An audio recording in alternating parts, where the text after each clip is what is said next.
सूरज की पहली किरणें जैसे ही ओडिशा की पवित्र नगरी पुरी पर पड़ी, पूरा शहर जय जगन्नाथ के जय घोष से गूंज उठा। हर गली रंग बिरंगी पताकाओं से सजी थी। मंदिरों की घंटियां, शंख की ध्वनि और भक्तों के भजन वातावरण को दिव्य बना रहे थे। ऐसा लग रहा था मानो स्वयं देवता आज पृथ्वी पर उतर आए हों। आज वह दिन था जिसका लाखों श्रद्धालु पूरे वर्ष इंतजार करते थे, भगवान जगन्नाथ की भव्य रथ यात्रा। देश के कोने कोने से आए भक्तों की भीड़ उमड़ चुकी थी। हर किसी की आंखों में एक ही इच्छा थी, एक बार प्रभु जगन्नाथ के रथ के दर्शन हो जाए। उसी भीड़ में एक छोटा सा परिवार भी था। पिता गोपाल, माता सीता और उनकी 6 वर्ष की मासूम बेटी गौरी। गौरी की बड़ी बड़ी चमकती आंखों में उत्सुकता भरी थी।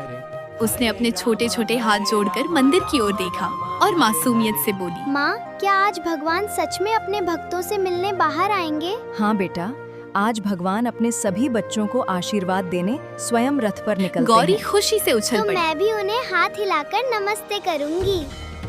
और अगर मन से बुलाओगी तो भगवान तुम्हारी बात जरूर सुनेंगे। गौरी ने दोनों हाथ जोड़कर आंखें बंद कर ली। जगन्नाथ जी, मुझे कभी अकेला मत छोड़ना। पर किसी को नहीं पता था कि कुछ ही देर बाद यही मासूम प्रार्थना उसकी सबसे बड़ी परीक्षा बनने वाली है। धीरे धीरे रथ यात्रा शुरू होने का समय आ गया। विशाल लकड़ी के रथों को रंग बिरंगे फूलों से सजाया गया था।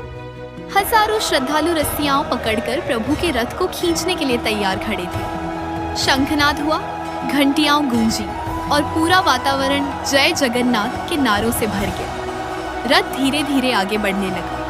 गौरी अपने पिता का हाथ कसकर पकड़े हुए थी। उसकी नजरें सिर्फ भगवान जगन्नाथ के दिव्य स्वरूप पर टिकी थी। अचानक भीड़ का एक तेज धक्का लगा। गोपाल का संतुलन बिगड़ा। सीता भी पीछे की ओर खिसक गई। कुछ ही पल में लोगों का सैलाब दोनों के बीच से निकल गया। गोपाल ने तुरंत गौरी का हाथ पकड़ने की कोशिश की, लेकिन उसका हाथ खाली रह गया। गौरी भीड़ में कहीं गायब हो चुकी थी। गौरी! गोपाल की चीख भीड़ के शोर में दब गई। सीता की सांसें तेज हो गईं। वह इधर उधर भागते हुए हर चेहरे में अपनी बेटी को खोजने लगी, लेकिन लाखों लोगों की भीड़ में किसी की आवाज किसी तक नहीं पहुंच रही थी। उधर गौरी चारों तरफ अनजान चेहरों से घिरी खड़ी थी। उसकी आंखों में आंसू भरा। वह घबराकर इधर उधर देखने लगी। हर तरफ सिर्फ भीड़, शोर और अपरिचित लोग। उसने रोते हुए पुकारा, लेकिन कोई जवाब नहीं आया। उसके छोटे छोटे कदम कांपने लगे, आंसू गालों पर बहने लगे। उसे समझ नहीं आ रहा था कि किस दिशा में जाए। तभी भीड़ के बीच से एक शांत मुस्कुराता हुआ लगभग 8 वर्ष का एक बालक उसकी ओर बढ़ा। उसने साधारण पीले वस्त्र पहन रखे थे। उसके चेहरे पर अद्भुत शांति थी। उसकी आंखों में ऐसी करुणा थी जिसे देखकर गौरी का डर कुछ पल के लिए कम हो गया। बालक उसके सामने झुका और बहुत ही कोमल स्वर में बोला, डरो मत, मैं तुम्हें तुम्हारे माता पिता से मिलवा दूंगा। सच? आपको पता है वो कहाँ है? जब विश्वास साथ हो तब कोई भी कभी सचमुच खोता नहीं। मुझे अब बिल्कुल गौरी ने डर अनजाने नहीं में लग उसका रहा। हाथ पकड़ लिया और उसी क्षण मंदिर की घंटियां पहले से कहीं अधिक तेज गूंज उठी। ऐसा लगा जैसे स्वयं भगवान जगन्नाथ किसी अदृश्य रूप में उस मासूम बच्ची के साथ चल पड़े हों। गौरी ने कांपते हाथों से उस रहस्यमय बालक का हाथ थाम लिया। आश्चर्य की बात यह थी कि कुछ ही क्षण पहले जो भीड़ उसे भयभीत कर रही थी, अब वही भीड़ जैसे अपने आप उनके लिए रास्ता छोड़ती चली जा रही थी। बालक के चेहरे पर एक शांत मुस्कान थी। वह बिना घबराए आगे बढ़ रहा था, मानो उसे हर रास्ता पहले से पता हो। तुम्हारा नाम क्या है? नाम से क्या होता है, मुझे अपना मित्र समझ लो। क्या गौरी ने तुम भी मासूमियत से भगवान पूछा। जगन्नाथ के दर्शन करने आए हो? मैं तो हर साल अपने भक्तों के बीच आता हूँ। गौरी उसकी बात पूरी तरह समझ नहीं पाई, लेकिन उसके शब्दों ने उसके मन का डर लगभग मिटा दिया। उधर दूसरी ओर गोपाल और सीता पागलों की तरह भीड़ में अपनी बेटी को खोज रहे थे। गोपाल बार बार लोगों से पूछ क्या रहे आपने थे, लाल कपड़े पहनी 6 साल की एक बच्ची देखी है? उसका नाम गौरी है। नहीं भाई, लेकिन हिम्मत मत हारो, भगवान जगन्नाथ सब ठीक करेंगे। सीता की आंखों से आंसू रुकने का नाम नहीं ले रहे थे। उन्होंने हाथ जोड़कर आकाश की ओर देखा। हे जगन्नाथ, मेरी बेटी आपकी भी संतान है, कृपा करके उसे सुरक्षित हमारे पास लौटा दीजिए। प्रभु, अब हमारी आशा सिर्फ आप हैं। इधर रहस्यमय बालक गौरी को एक शांत रास्ते की ओर ले गया, जहाँ भीड़ कुछ कम थी। रास्ते में एक वृद्ध महिला भारी टोकरी उठाने की कोशिश कर रही थी। गौरी तुरंत रुक गई। दादी, हम आपकी मदद करते हैं। जो दूसरों का दुख समझता है, भगवान उसका हाथ कभी नहीं छोड़ते। वृद्धा ने आशीर्वाद देते हुए दोनों कहा, का कल्याण करें। लेकिन जैसे ही वृद्धा ने उस बालक की ओर देखा, वह कुछ क्षण के लिए स्तब्ध रह गई। उसकी आंखों से आंसू निकल पड़े। ये वह धीरे मुस्कान से बुदबुदाई। बिल्कुल प्रभु जैसी। जब तक वह दोबारा देखती, दोनों आगे बढ़ चुके थे। आकाश में अचानक हल्के बादल छा गए। ठंडी हवा चलने लगी। मंदिर के शिखर पर लगा पवित्र ध्वज तेजी से लहराने लगा। गौरी ने आश्चर्य से पूछा, तुम्हें रास्ता कैसे पता है? जो सबको बुलाता है, उसे हर रास्ता मालूम होता है। गौरी फिर कुछ समझ न सकी, लेकिन उसके मन में इस बालक के लिए विश्वास और बढ़ गया। उधर गोपाल और सीता की उम्मीद टूटने लगी थी। तभी मंदिर के एक वृद्ध पुजारी उनके पास आए। उन्होंने शांत स्वर में पूछा, बेटा, क्या बात है? तुम दोनों इतने व्याकुल क्यों हो? गोपाल रो पड़े।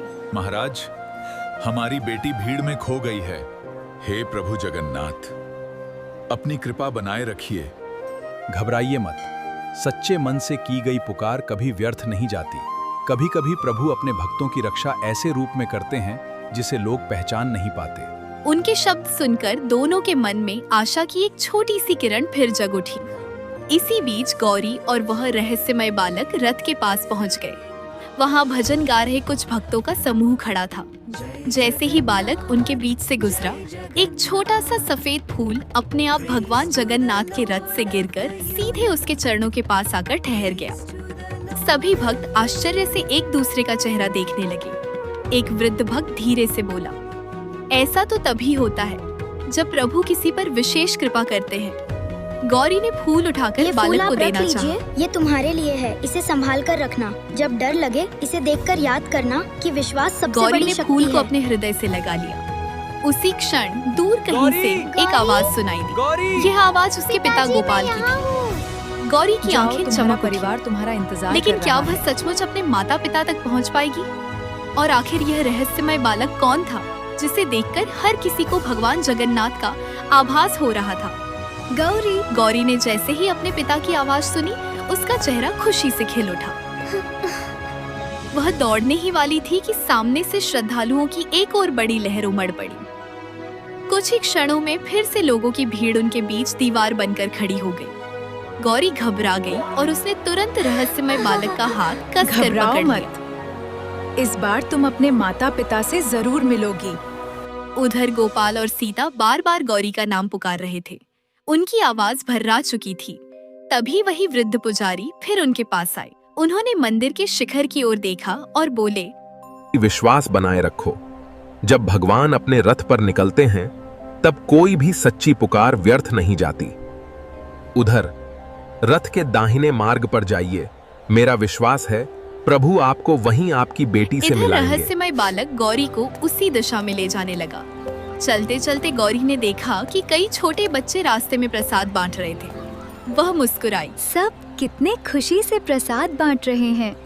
जहाँ प्रेम और सेवा होती है, वहाँ भगवान स्वयं उपस्थित रहते हैं। कुछ दूर पहुँचते ही अचानक तेज हवा चलने लगी। रथ के ऊपर लगी रंग बिरंगी पताकाएं एक साथ लहराने लगी। मंदिर की घंटियां अपने आप गूंज उठी।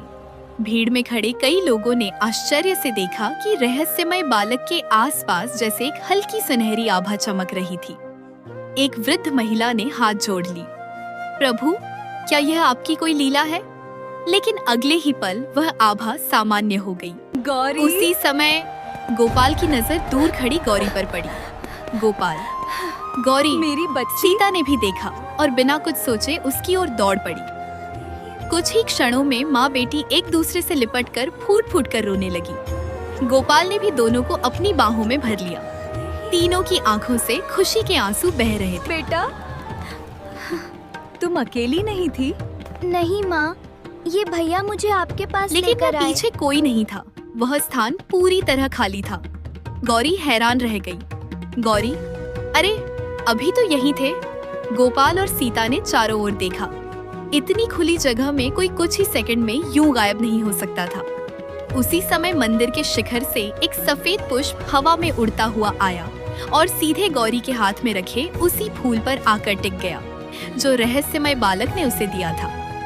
वृद्ध पुजारी भी वहां पहुंच गए। उन्होंने गौरी के हाथ का फूल देखा। उनकी आंखें नम हो गईं। धीरे से तुम्हें बोले, पता है ये फूल कहाँ से आया है? नहीं। बेटी, ये वही फूल है जो आज प्रभु के रथ से गिरा था और जिसे हर कोई पाने की इच्छा रखता है। कभी कभी भगवान अपने भक्तों की रक्षा करने लिए किसी साधारण बालक, यात्री या अजनबी का रूप धारण कर लेते हैं। जिन्हें सच्चे मन से विश्वास होता है वे उनकी लीला का अनुभव कर पाते हैं। गौरी की आंखों में उस रहस्यमय बालक की मुस्कान फिर से उभर आई। उसे अब समझ आने लगा था, शायद वह कोई साधारण बालक नहीं था। दूर रथ पर विराजमान भगवान जगन्नाथ की बड़ी करुणामयी आंखें मानो उसी की ओर देख रही थी। धन्यवाद गौरी ने दोनों हाथ जोड़कर कहा। उसी क्षण मंदिर में फिर एक साथ शंखनाद गूंज उठा। ऐसा लगा जैसे स्वयं भगवान जगन्नाथ अपनी मधुर मुस्कान से अपने भक्तों को आशीर्वाद दे रहे हों।